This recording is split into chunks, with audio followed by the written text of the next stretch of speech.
see a change in the attitude of the Shvatim at the beginning of Vayigash, in the sense that before they seem to have been always afraid of Yosef. They were very condescending. They were always avodim, adoni, this, all that. And now, according to where Rashi explains it, in things Yehuda came over diplomatically, putting down, speaking diplomatic language, like when they're reading it in the Torah, it sounds that they was very calm and very collected. He was speaking with anger and with threats that they are going to wipe out Mitzrayim. And it looked like to them like a little city, whatever. They went back to the city, Rashi says. In the end of the last Seder, it doesn't mean they went back to the city. They considered it like a city of 10 people. And they can wipe them out. So it's it absolutely, they're going to war. Why were they going to war? Now, what made him change in his attitude? So, I don't believe is as simple this way. As long as they thought it was among them, the 9 of them, the 10 of them, we're up in Yemen. So then they thought that the reason that they deserve an einish for whatever reason. Whether it's because of Yosef, they didn't have Rachmanis on him, or even when he begged them, whatever the particular thing that we're talking about, and that happens to be what even Shimon and Levi felt was the problem. In other words, why did they deserve this punishment? Was because they didn't have pity on Yosef, not because he was wrong, not because they were wrong. They still held they were right, but they didn't would have pity on him when he asked him as a brother that you should do, why please don't do this to me. Okay, they didn't do that. So now they came, as they say, they came to war. So we said, why did I'm saying? So the first 10, then we deserve the punishment. There's no question about it. We have to be avodim, we have to be whatever it is. But the Geviyah was found in Binyamin's bag. Now Binyamin was completely innocent of Yosef, and maybe possibly that he even knew at that time that Binyamin was a tremendous tzaddik. He's one of the 4 people that never sinned. So therefore, he was a tremendous tzaddik. It couldn't be that he would steal. So therefore, it must be that it was a setup. And if it's a setup, then they're ready to go to war. If it was an einish, okay, we'll make Kabbalah arrangement. The Benishah is doing this to us. But if it's a setup, that means you're doing it and coming to war. That was the purpose here.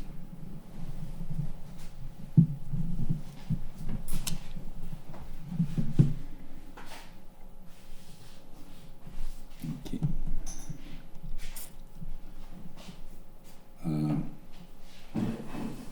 Now, this is the second time, as we said last, we pointed out that Yosef cried 3 times. And the reason I think that he cried 3 times, as I said, was because they came so close to understanding that they sinned, and they didn't get the point that they sinned. And because of that, he didn't ask him mechila, and because he didn't ask mechila, he never was meichel them. And because he never was meichel them, all the troubles of Klal Yisrael, of the Malchus Yehuda, Malchus Yisrael, all the basic clashes that existed throughout history between the 2 of them, is due to the machlekes that existed. Yosef was never meichel the brothers. And therefore, it becomes a big problem. I understand the Haftarah. I think it's going to be this week's Haftarah. That the Haftarah is that you're going to be finally peace in the Yosef Yolave. The Benishah is going to take the 2 sticks, the 2 different things between Yosef and Yehuda, and he's going to make them into 1 stick. That should be the Haftarah, right? Yep, this is it. This is the set that talks about that point. that there'll finally be this peace. This I don't didn't say the word mechila either, but I guess hopefully it'll be mechila, whatever it is there, or how people can think different ways, and is that considered something mechila? That was obviously they felt that they were justified in anything they did to him, and even though we need him, we're using him, and we're getting along. But it's only because we swallow what happened and we try to forget it. But you don't forgive. It's usually forgive and forget. You don't have the word you forget without forgive is very hard. But I'm saying that you can live that way. You can pretend that you just leave it out of your mind when it happens.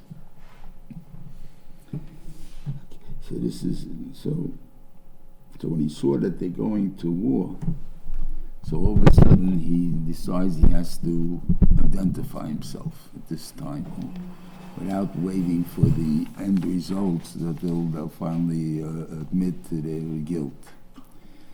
And that's why he cried the second time. And again, they agreed that they did something wrong. That's why they're willing to be avodim. And saying that as soon as they saw Binyamin, they realized it was not it. But therefore, they forgot all of a sudden about this whole thing that they may be guilty, and therefore that was the chesed. And therefore he cried again. How he got away with the point, as I say, I didn't identify them before, now I identify them now. I still don't know how he did it, but I'm sure that maybe Paro and Avodim were so happy to have some more clones of Yosef coming down to Mitzrayim that they figure maybe, Mitzrayim is going to become the top economic country of all time, and everybody's going to be free, and everyone's going to make billions, and whatever it's going to be. Because if Yosef can do what he did, so imagine putting 12 Yosefs around, it would be fantastic. And we see something that Yosef, remember we spoke about the fact that Yosef remembered the Chalomis only after he saw he couldn't be angry at them. He didn't want to hurt them anymore. So he remembered the Chalomis that he's supposed to serve. So that's what he says to them now, that you're not the one that sent me here, the Rebbeinu Shem sent me here to make a place for you to be, you have to live. I was chosen as the one to make that place. That's what it is. God sent me before you, to give you a place to live. And okay. So I'm the chief over here. So I want you to go back to my father and tell him I'm the cheese and I'm the big chief here, and I'll what do you call it? Just where he promises in Goshen. It should say,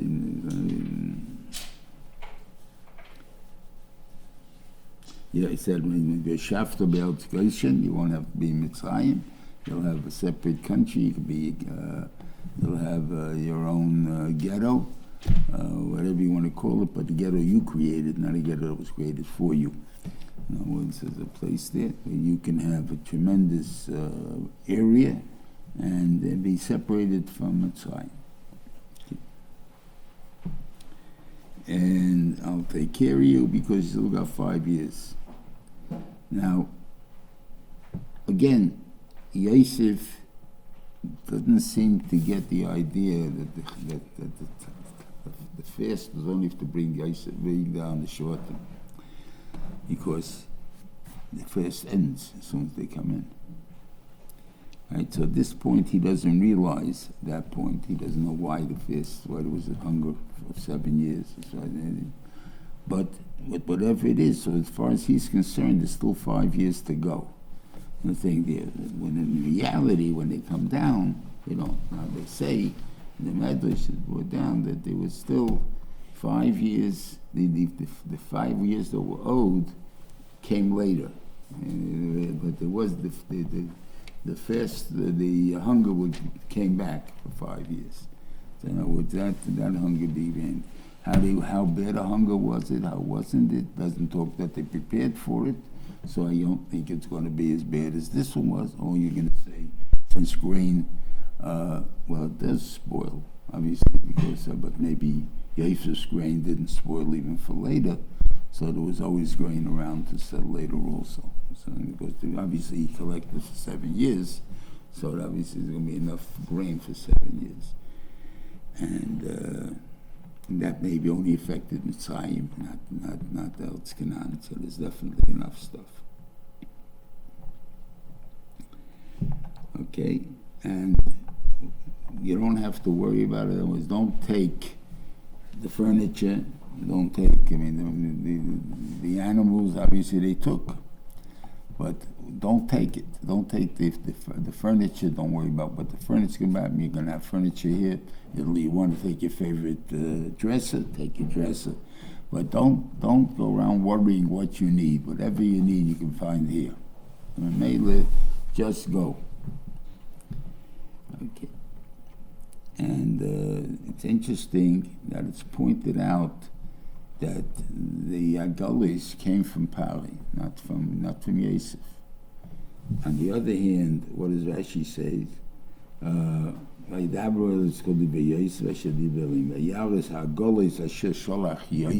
saw the Agalis that Yosef said because the last halachas he was learning was Eglah Alufa. So therefore it was like a simon to him, and all of a sudden I know he's alive. What did they who sent the Agalis? Pari. It says, what did he say to them? Ayana Paro Yosef Melachecha Zeisasu. Tanbichem boy out to Canaan. The Kruis Havichem was Betechem. There was 2 belts Mitzrayim. Viata Tzveisi Zeisasu. Chulachem out to some Agolis Latapchem. Take wagons for your kids. And the Sheikhem and the Sosem is a I guess you ride the animals themselves and they go on the wagons. Whatever it is there. But it says that Pari told him to do it. So why he's saying that he saw what Yosef sent? How do you know Yosef would have sent him anything? There was no hint, and it just happened to be so. So I mean, it's not what it is. No, it was. He made a mistake, and he thought it was Yosef, but really it was Pari. But the mistake made him realize the emes. It's schwer to say. So I guess that what it means is that Yosef knew he's under Paro's authority, but he made it by suggestion. By what do you think, Paro? Should we send him Agolis or not? Do you think that's necessary? Avad send him Agolis, of course. Something like that. And then Parshas, because of that, he's called he sent him. But that was like the hint that he had, and that made him understand. I remember what I answered about the tents, why he needed 10 donkeys carrying food for his father. He doesn't need 10 donkeys worth of food. So I'm saying exactly what it was.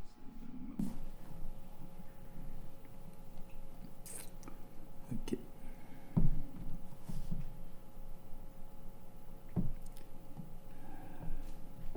Now, the what's her name? Chumash Shiur was the one that notified him that Yosef was alive, Daddy gave a bracha, and so on. I don't know from the Medrash how the story works, that you singing a song with Yosef's name in it, and Yosef Chai, and something like that. What I think it means is that you couldn't have the shock of coming in, Yosef's alive. But, all of a sudden he's shocked. You gotta tell it to him easily. So he hears someone singing a song about a dream, about something, like that Yosef is alive, and so on. And it doesn't mean anything. He's a little kid talking, whatever it is there. And then the Shvatim come down and said, Yosef is really alive. He's alive. Yeah, you guys are sure? You really mean it? I don't know. I heard Serach singing something about that. Like, I don't hear what this thing is. And then he saw the Agalis, okay. So then he saw that what she did for him, not just she told him, and it was Mediyah, because that he probably didn't believe it. It says he didn't believe it. So why is he giving her the bracha? But he saw how she wanted to give her, and she wanted to break it to him in a way that it won't be a shock to him. And that's long that she deserved the bracha. He gave the bracha. Okay. Okay, he's going to go down. He intends he's just going to visit him in the thing there. Okay. But how long the visit is going to take, he doesn't know. Now, maybe it could be, he feels it could be to take the 5 years. That maybe until he comes to Mitzrayim and the Mensha makes the nest. He also doesn't know that the hunger is going to stop. So therefore, I'm coming as long as it takes to go to hunger. But instead of waiting here, I'm going to wait it out in Mitzrayim because that's where Yosef is. So we all go. So now there's a very interesting thing. The Ruach Yaakov Aviyam, that means the Nevuah came back to Yaakov. Yisrael said, Yosef, my son, is alive. Now why is all of a sudden he switching from Yaakov to Yisrael? Because Yaakov is the weak name of Klal Yisrael. Yisrael is the strong name. So once he saw that the Yisrael, that he got the Nevuah back, so he became Yisrael. No more weak. He wasn't like, God deserted me, or I don't deserve it anymore, whatever it is. They're back. Okay. So he's traveling, and whatever he has to Beersheba, and they made Zvochim L'Keyav Yitzchak. Again, so he seems to have more korbanos. Remember, I said that there was only one korban that all the others sacrificed was only one korban, which was the ayil by the Akedah. And here it seems he made Zvochim over here. Zvochim are considered shlomim.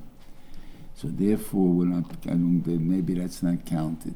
He was talking about oilis, and oilis is different ideas off than shlomim. So therefore, because they're different ideas, the ikar zach, the ikar karbonis for a goy, whatever it is that's negeya, is really oilis. So therefore, they never did another oil, and that's what what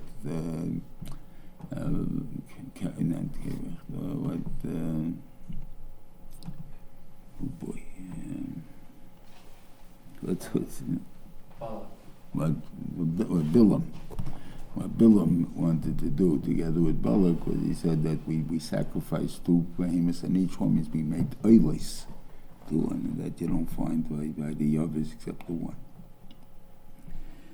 But Zvachim we have. Okay. Anyway, the Bensham comes to Yisrael with Maris Halayla, which is Nevuah. Vayeme Yaakov. He says the weaker name to him. He didn't say the stronger name to him. He says the weaker name to him. Vayeme Neni. Okay. Maybe whatever the mood is. Vayeme Neicher Kilvicha. I'll feel Mitzrayim. Don't be afraid of going down to Mitzrayim. Now, Mashkiach, we say, used to say that whenever someone tells me, don't be afraid, that's when I got getting to be afraid. When telling to Cloud, don't be afraid, I'm going to make a big nation there. So what's going to happen? I'm going down with you, and I'll take you up. But you're not going up, and you're not going to come up alive. Yosef is going to close your eyes when you die. So therefore, that means you're dying in Mitzrayim, in Golus. It's not a very good thing that the Golus is starting. Yocham Yaakov in Beersheba. So who got up? More than that, you're not Yisrael anymore. Yaakov got up. Yisrael b'nei Yisrael Yaakov Aviyim Estapa, but the b'nei Yisrael he didn't have the dream. He didn't tell it to them. So they are still the b'nei Yisrael. They're the son of the stronger name, and therefore they took Yaakov, their father, who was the weak name for Yaakov himself, but they were still under the strong thing. They stopped them and staying by Golas, but the Golas that Paro sent to take them.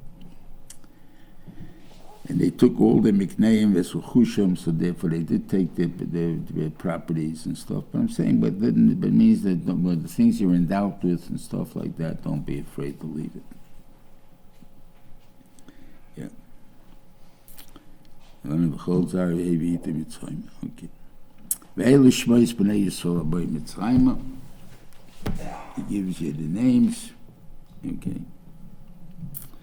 And again, it always will claim, wherever it says in all the Shvatim, it will always call Reuven either Bechor Yaakov or Bechor Yisrael. Over here it's called here, Elishmei Yisrael, Aboy Mitzrayim Yaakov Ubana, Bechor Yaakov Reuven. He's always the Bechor because he was the first Zerah that Yaakov was mighty in his life, and therefore it's the true Bechor, and that Bechor can never be taken away from him. He's the thing there, okay. He counts all the kids, everyone down, and Rashi tells us that says, and the total is 33. But if you count the people, actual people, you'll count them, it's only 32. So obviously, what's missing? So the missing is, what do you call it? Meisha's mother, Yocheved. Yocheved was born by when he came into Mitzrayim. Okay, so you got very nice. Okay, you got 32, but you have to count that to know that there's discrepancy. You know, normally if you see 33, you just had a list of a bunch of names. So you can go back and check if it's 33 or 32. I assume that they know how to count. So they say that's what it is. So therefore, telling me over here is not such a big. We'll see later on. It's a very easy place to tell it to me. Then he tells me, we might as well take that boat first. And then he says again,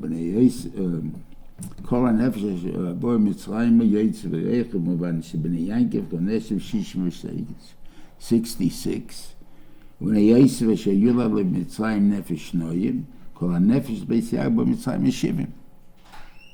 it's up to only 69. So why are you saying 70? So here would be the better place to put down that that's what's missing. Why are you putting it down before? We'll have to count it and stuff. You can say that if I put it over here, you wouldn't know it's missing to Leah. We don't know where it's missing. So we'd have to start counting everybody anyway to see by who's it missing by. Where's the thing? Because we counted all the numbers add up to 70. So therefore, it has to be someone's missing one. So which one is missing the one? That's the. Okay. So to stress this point, to make it look, we have to make it anyway over here. So that maybe make it look, but then it tells you over here. So it tells you over here immediately. Okay.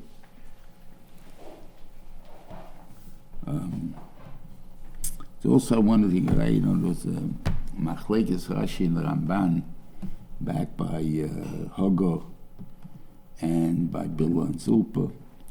What is it that makes the fact that you gave over the shifcha to your husband that it becomes that you're going to have a baby, right? So Rashi learns that the fact like it's you took a tzar on yourself, you brought a tzar into the house, and so God's going to reward you with a baby. Okay. I think that was a very strange way of learning it, and it's like you have to punish yourself in order to get something.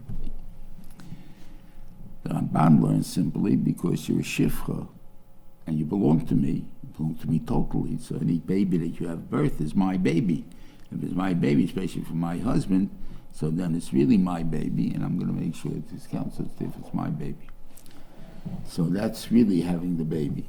Now, God will give me another one or not, that's up to him. But this is my baby. Okay. In the counting of the 4 emois, not the 4 emois, between counting Rachel, Leah, and Zilpah, and Bilhah, so it should have been either it's going according to the ages of the Shvatim, so then it should have been, Rachel should have been last, right? If you're going, I don't know exactly any other, if you're going according to the order of how they were given to Yaakov, then Zilpah should be last. Whatever it is there. But how is it put in the Chotay right here? But first she counts Leah, and then she counts Zilpah's kids. Why is she counting Zilpah before Rachel, before Bilhah? Elavas, because Zilpah's kids are really Leah's kids. And therefore we're counting out the kids of Leah, so I count Leah from her, and Leah's from Zilpah. And same thing, we count Rachel's from her, and Rachel's from Bilhah.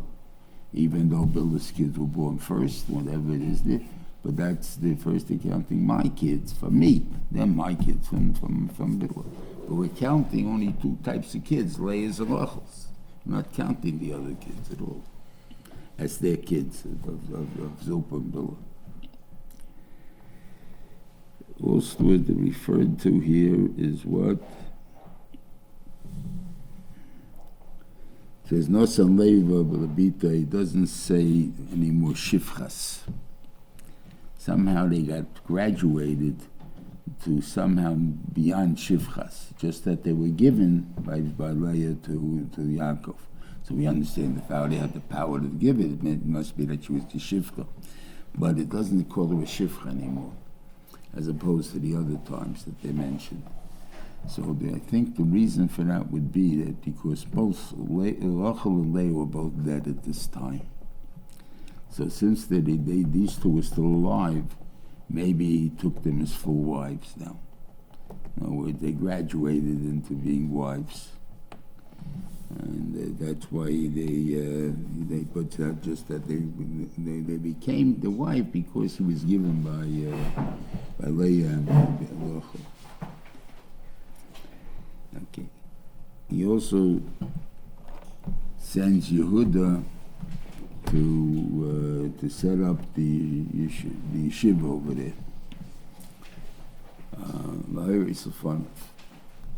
So there's when I was in Tel's Yeshiva for Chanukah Sabayis, I think it's 1970,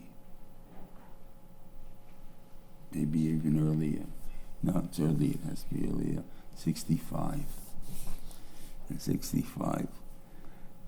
So they built the big two-dormitory building, and they built that, and the Yeshiva and myself went to the Chanukah Sabayis. And they Rab Motel, I think it was Parshas Vayigash, and Rab Motel gifted, Rab Motel, Katz made a speech in a mole, and he said that he should have sent Levi, because Levi was Rosh Yeshiva. So if you're setting up a yeshiva, you send the Rosh Yeshiva to set up the yeshiva. Why did he send Yehuda, which is Malchus? He says because sometimes you have to building Torah and Chutz La'aretz has to be with Malchus. It has to be to show everything, which shows it tells a hierarchy or whatever the concept of Malchus HaTorah and so on. That's the way you have to build Torah and Chutz La'aretz with Malchus. Okay. At that time, he said a different thing to me. He said, like this, when he's trying to convince parents to let their kids learn, because maybe it'll be zocher to be a Rosh Yeshiva. And I take a look at the old building of Rosh Yeshiva. He said, building Rosh Yeshiva, I'd rather be a lawyer. There, but if you show them a building like this, it can be a Rosh Yeshiva. Oh, this maybe my son can have this building, then something to be. So that was what his attitude was. Okay, both could be M's. Anyway, this was too little, too late. There is an Indian what's done, and there is an Indian that you were supposed to prepare. But the tzara is, Yosef, you remember the dream too late. If you would have set it up like the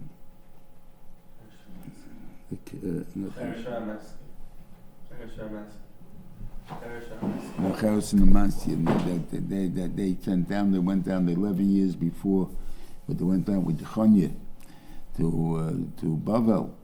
So they set it up. With Zaniel, those guys, they set up the country yeshivas, kosher butcher shops, the kosher pizza store. Everything was set up for them to come down and become like they never left Eretz Yisrael. They can move right into what do you call it now? How do you build the yeshiva when there's no students? Like, with the Shiftei Ko weren't down yet. So what do you mean? You need to build a mela there. They were down. So he built for themselves, but he built it a setup big enough that it will encompass the whole goals that will come down. But they needed it for themselves too. And here, if Yosef is going to build buildings and things like that, what are you buying buildings for? Who needs the buildings? But the idea is, if you would have had at least the area set up, apartments made for every family. He has, the actual main building. We'd have such a thing. And who you're building for? I don't know. We're building for trying to sell a tractor. I don't know what a terrace it would give. But then it's shaykh to say they move right in and they get down to business. But this way, they came back and they started to struggle where to start, where to end. I mentioned this once by the Miri Yeshiva when they came to Shanghai. So they always said that it was built by a Sephardi Jew, the building, in 26, I think it was built. And it was exactly big enough for every Talmud in Mir, but not bigger. So you see, that was me, Siyat Shmaya, that you see that the Vansham wanted that they should have a place for them to be. Right? What does it mean? What would have been if they didn't have this building? They would have come and they would have had to find 5 or 6 different little places to learn. They'll be split up. They wouldn't have that same force of physical and kelat Torah than having by all of them together and stuff like that. So Mimela, it was important that they be together. And the same thing when you're coming down to Mitzrayim, it's important that we should be together. So we should have had that ready.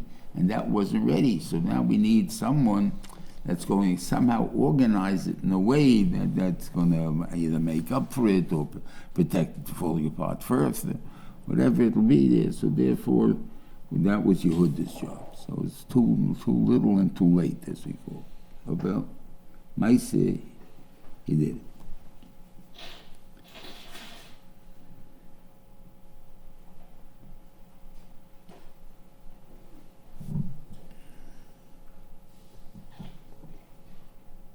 Yeah, there are 2 different pshotim, and it's not. And rather 2 different mekeres, and then you try to figure out that they should be the same thing, really. Why did Yaakov learn Krishma punkt at the moment that he should have greeted Yosef, and therefore he didn't kiss Yosef? So one pshat is, which is the Musaddika type of pshat, that a person that's to dedicate his highest moment of love to HaKadosh Baruch Hu. He's coming down to Mitzrayim to see Yosef, who he hasn't seen in 22 years. And it's a tremendous desire that he has to hold Yosef and give him a kiss. And he takes that moment and dedicates it to HaKadosh Baruch Hu and says, Shema Yisrael. Okay, that's a big high madrege.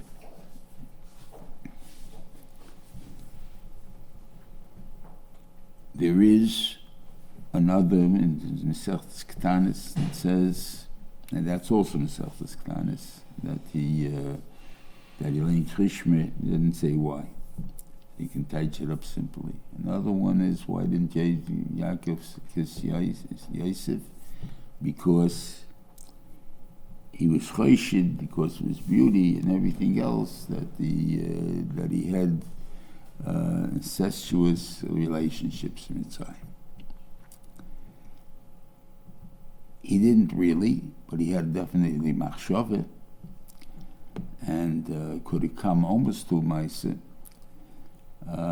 How would Yaakov know all this? So first of all, by the time certain are able to recognize in someone something that's there, so maybe he was able to recognize it. Or he's a Navi, or he's Tamas Choshet. I can't answer you why. But he didn't want to kiss him. It was missing. It's not the Yosef that went down to Mitzrayim. He's Yosef. I love him. He's in there, but to give him a kiss to show approval of him completely, I can't. Now, it's a little bit more mashma like this for the simple reason that Yaakov never kissed Yosef. In the 17 years that he was in Mitzrayim, never could just kiss Yosef. It could have been right after Krishma, he should have grabbed him and said, give me a kiss.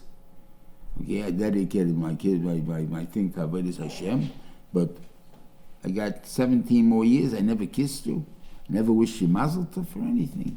I never saw you when I first saw you. And I used to get every time I came home from Telz, my father kissed me. And stuff like that. You came home, you were gone for a while, so you got a kiss. What's the shayla? So why didn't he kiss him? So obviously he didn't kiss him because he felt that I can't kiss you. Whatever it is there. But it could be that he first realized afterwards when he saw him, but before he saw him, he started saying Krishma, obviously before he saw him, before he had to do the kissing. Therefore,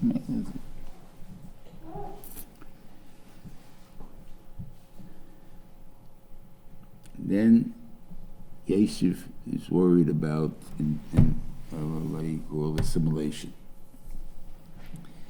So he's going to try and stop Paro's plans. He was aware of Paro's plans from the beginning, because Paro uses a lashon when he said to him, I want you to do this, when they heard that their brothers were there. Paro Yosef Emel Achech Zoisatu Tanis B'Yechem V'Yaltikina Chuas Havich V'Espratechem V'Voy V'Ele V'Etnochem Estu V'Elz Mitzrayim. I'll give you the best land in Mitzrayim. V'Yichlus Chevot Shenived. So Elz Mitzrayim, the best land of Mitzrayim, not Elz Goshen. If it would be Elz Goshen, that he'd all be living in Elz Goshen.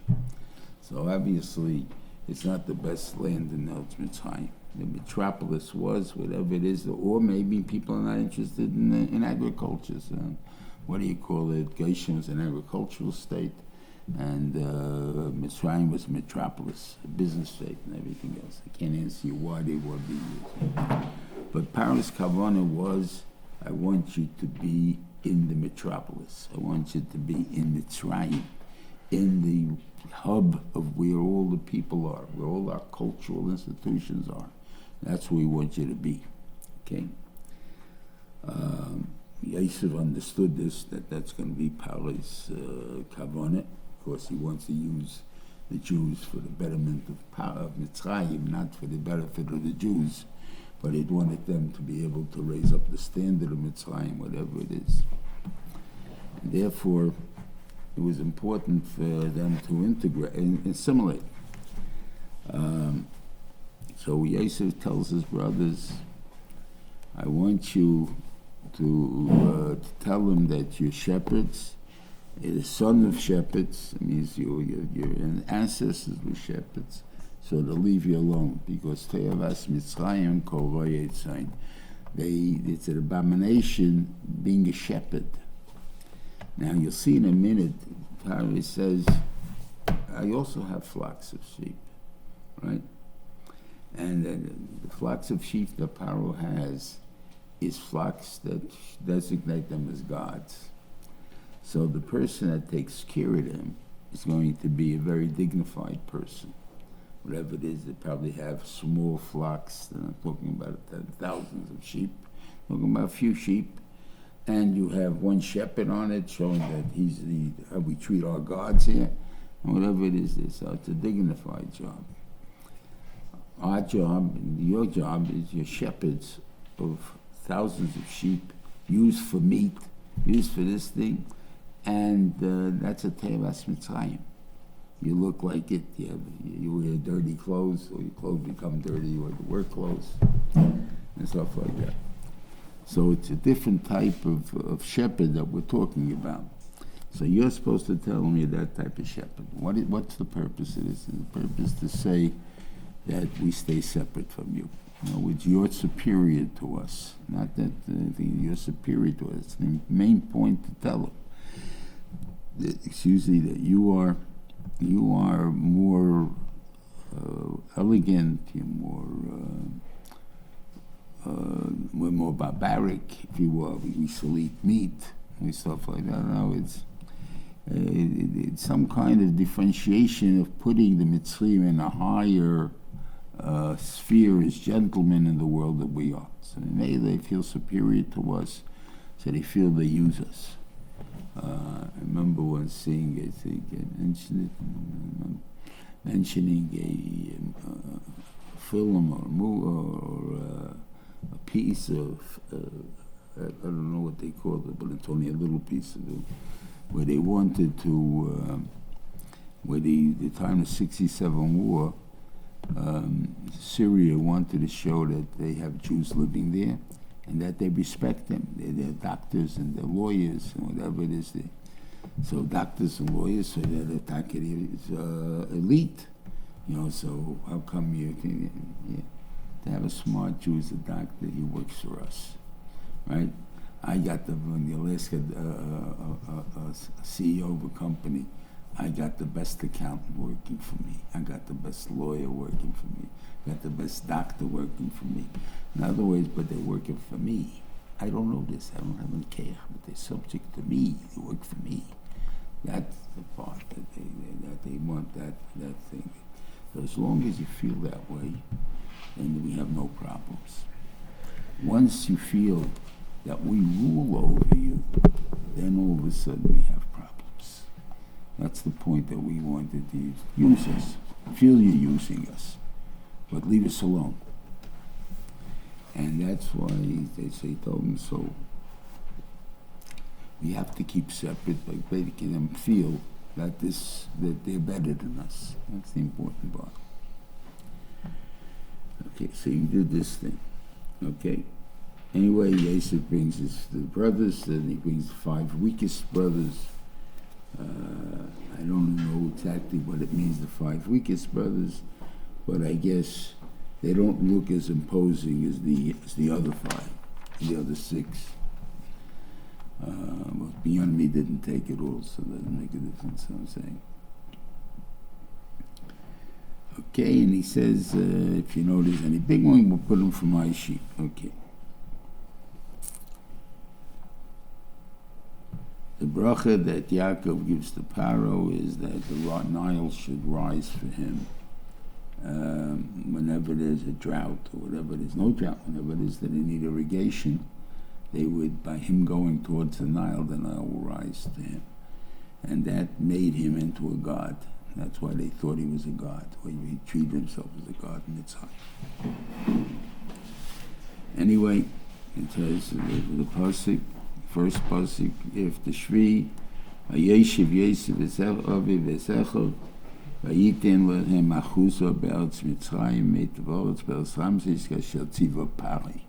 He gave them the houses, like Paro said. In other words, this is in Eretz Mitzrayim, Eretz Ramses, not. They are sitting. What do you call it? He says before a command. Eretz Mitzrayim lefanecha. Settle them in there. That's where I want them settled. And then he says, Yeshu be'eretz Goshen. What does that mean? Yeshu be'eretz Goshen. That could be Yeshu be'eretz Goshen. They're there now. In other words, the pasuk doesn't read well. I mean, as far as I can read it. Settle them in time. And then Yeshu. Who's Yeshu be'eretz Goshen? Who's sitting there? Else was they're there now in Eretz Goshen, like you said before. I gave you the shus, it'll be in Eretz Goshen. Right, that's what they asked for. They asked them, we settled in Eretz Goshen.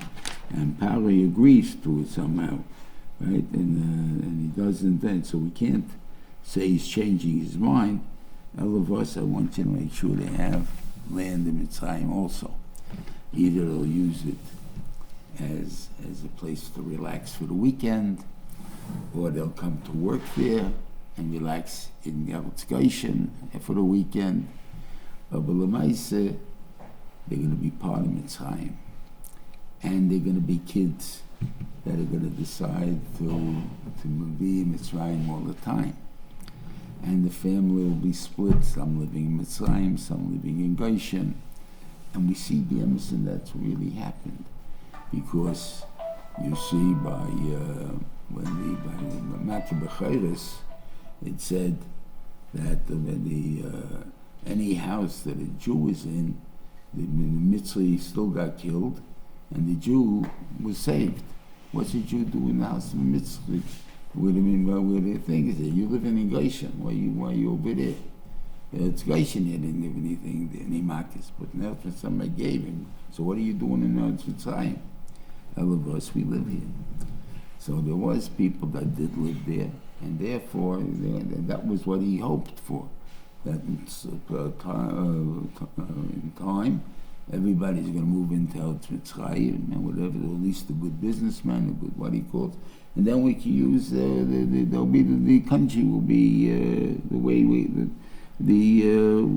their culture, with the Mitzrayim culture, whatever it is, and the Jews will become Mitzrayim. That's basically what that was.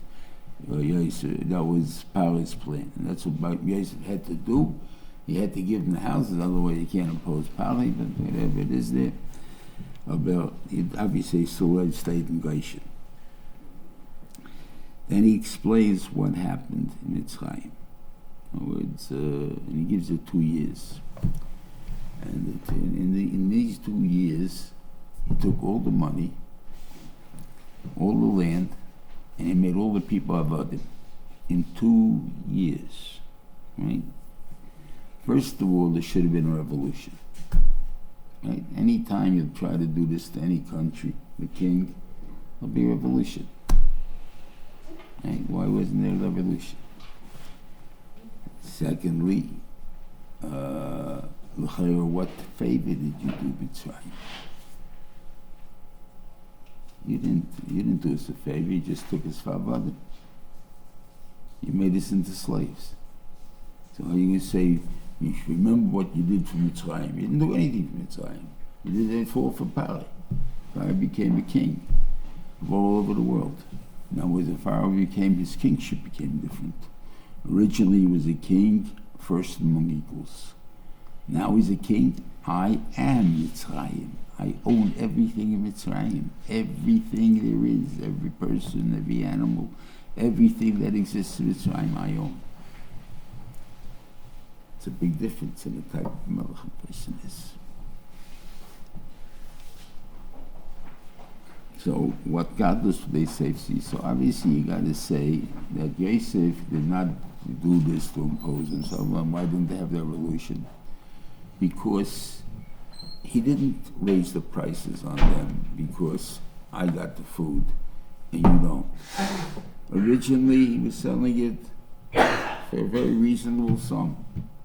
Maybe even what they normally paid, maybe even less.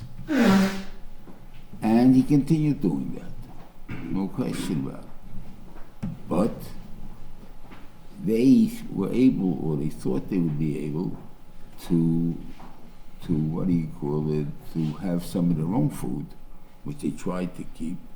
And when they opened up their food, they tried to also do like Yosef was doing, they all rotted, which eventually made that mess to happen. So they had to come on to Paro. So it's not a point that he's taking advantage of them. It's just that the Metzius was, our stuff rotted, and his didn't, and we need to buy from him, so we buy from him. And the fact is that I can't afford it, and what's going to have done? But that was the thing there. So it was not that if someone does something because I'm stronger than you, was trying to fool you, then you'll have a revolution. But we don't see that he wanted to do that. He didn't want to do that. He wanted them to feel, And again, why didn't they take over Eretz Canaan the same way? The hunger was in Eretz Canaan too. And it says the money stopped in Eretz Mitzrayim and in Eretz Canaan, right? So what happened then? So we got to say again that maybe once Yaakov Ubanov came down, there was no more reason for a hunger in Eretz Canaan. So even though it says here the second year they did it, so maybe it was a lesser fast and lesser tightness, or maybe they ate their animals, and because they ate their animals, they didn't eat that much bread. So therefore, the hunger years only after the animals are all dead. So it could be that's why Eretz Canaan never became avodim to Mitzrayim. Okay, and they thank and what it basically became sharecroppers. In other words, for a 20% deal, you keep the land. Now that's not really bad. 20% tax, that's really what you're doing. The 20% tax on your money. I don't know before how they supported Paro, or Paro had to be supported by his own land. But now that he owns everything, he automatically has a 20% income from coming in from all the avodim, from all of Mitzrayim, which means like the first income taxes, 20%. 20% is very reasonable. Okay, so therefore, I guess there's no complaint about it.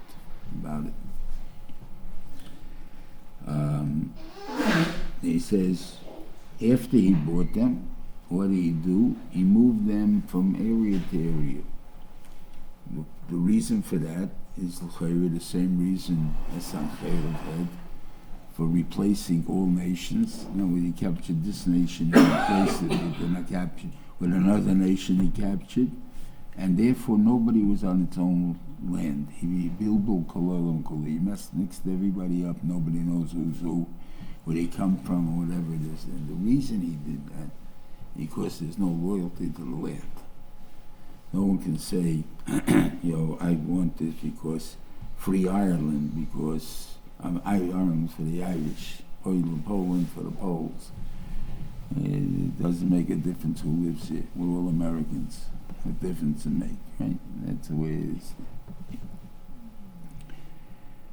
So that was what he wanted to do. He also wanted to make us not to be geichen, not to feel that we are, that we used to call them kikes, grine, if anyone remembers such a Russian. Grine, in other words, I came a year ahead of you, so you're a griner yet. I'm more than you. I can't speak English either. That didn't make a difference. You're still a griner. Now, how are we going to do that? To make the Yidden not feel as exiles coming in or immigrants, is that everybody's an immigrant. And the only other country in the world that ever happened to the United States, the only ones that can claim they're not immigrants in this country are the Indians, right? And they're still not choshev. So we are all the children of immigrants, so therefore there's no one that can say the land belongs to me. Now, even though the Polish goyim were just as poor as the Jews were, if not poorer. So why are they saying you're stealing from us? Because they still felt part of Poland. They are relatives. We're in the same nation. Poland is rich, so I'm rich because I'm part of a rich country, but I'm not personally not rich. But the Jews have not supposed to have anything. They have more than me. They have money. They're rich, so therefore they must be taking mine. They're taking something from Poland, and that's how. If it would have been the Jew didn't take it, I would have had it. So therefore, all of a sudden, there's tremendous hatred that comes up. So to avoid that, he moved them around. Okay. So America, we don't have that. So therefore, where did the Jews become great? America. Politically, financially, everything is there. And we're not talking about one rich man that existed there. We're talking about billionaires, every kind, Hasidic, regular kind of Jews, Freien, everything that you have. They're tremendously wealthy. And the media belongs to them, and definitely the movies used to belong to them. And all these things belong to them. The newspapers were Yidden, the Times were Yidden. So all these things that they had, they decorate. They were in the media. They were in the thing. They controlled the world to a great extent, and stuff like that. Even though we were small, very small part of the population, and we have this mile that we were finally found to be equal with people. We came in on an even basis, and we're coming on an even basis. We're going to be bigger than anybody else. And the only other place was Mitzrayim. And Mitzrayim even had a better deal.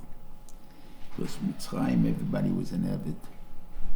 The Yidden were the only ones that were able to be businessmen and do anything else in the country, so they took over the whole country. And throughout history, the Yidden had a big problem. They weren't allowed to hold land in a lot of countries and stuff like that. So they were the middlemen. The middlemen meant the stores, and the middle class was between the nobility and the poor and the avodim. They were the rent collectors. They were the tax collectors. They were these things there. So who did the what do you call it? The peasants hate? They hated the Jew because he's the one that represented power. You think he's the one that came for our money. He's the one that came for our money. So therefore, all of them, Chmielnicki specifically, went against the Polish, was the Yiki attacked the Yidden, because the Yidden. When there was a story in Japan that he wanted, that Tojo wanted a million or 100,000, I remember 100,000, I think it was, Jews from Hitler, because he's getting rid of them anyway, because he needs a middle class between the samurai and the peasant. Okay, and Hitler refused, and the whole story there, but that's not for now. Anyway, those are the things. Anyway, by wanting to do this, obviously Yosef created our problems, because we did integrate because of that. And it says, he made this thing. Vayeshiv Yisrael be'Eretz Mitzrayim be'Eretz Goshen vayechzu Oretz vayefru v'yivul moed. We'll talk about why it's not in the next and Parshas Vayichi. But here, what it basically says, Vayeshiv be'Eretz Mitzrayim be'Eretz Goshen. So Rashi says, where in Eretz Mitzrayim do they sit? In Eretz Goshen. And therefore he's trying again to make it all one. That the Eretz Mitzrayim, that the one Eretz Ramses, so its thing is all the same thing. It's not mashma that's the same thing. And they're saying because of that, so according to how else will we touch the pasuk then? Vayeshiv Yisrael be'Eretz Mitzrayim, what? Where? The Eretz Goshen. They made Eretz Goshen into Eretz Mitzrayim, unfortunately. Instead of making Eretz Mitzrayim Eretz Goshen, they made Eretz Goshen Eretz Mitzrayim. And that was the avod they did. That's the Yitzchak will talk again next week. Have a good Shabbos. Everyone should be tzliach and everything there. Good job. Bye now. Thank you. Okay. Good Shabbos. Good Shabbos. Good Shabbos, everybody. Good Shabbos. Shabbos. Good Shabbos. Good Shabbos. Good Shabbos. Good Shabbos, everybody. Good Shabbos. People take these last couple more. Good Shabbos. Good Shabbos. And Mazel Tov to No, my your Shabbos resident. can use Good my Shabbos. Shabbos. In other words, That's not hearing. do you like It's this? blue. Yeah, that's not hearing. That's okay. Probably the same thing with this. You can Probably, maybe that one different. same thing probably. Yeah. No, Same it's thing. blue. Something. Yeah. Blue. You have it in in envelopes. Yeah. You know, these self-sealing, you put Right. it down. Right. You can open them on Shabbos. Uh-huh. Means, Glue isn't always so cutting. If you tear paper or tape, whatever, then you have a problem. and the Yeshiva said about medicine, Moshe said there's not actually under medicine. Right. You're not worried about the flavors and all that business? No, cough medicine, all these things? Fine. Worry about. Okay, sure. I don't want to say enjoy them, because Yeah. you don't do them. Shabbos. Shabbos.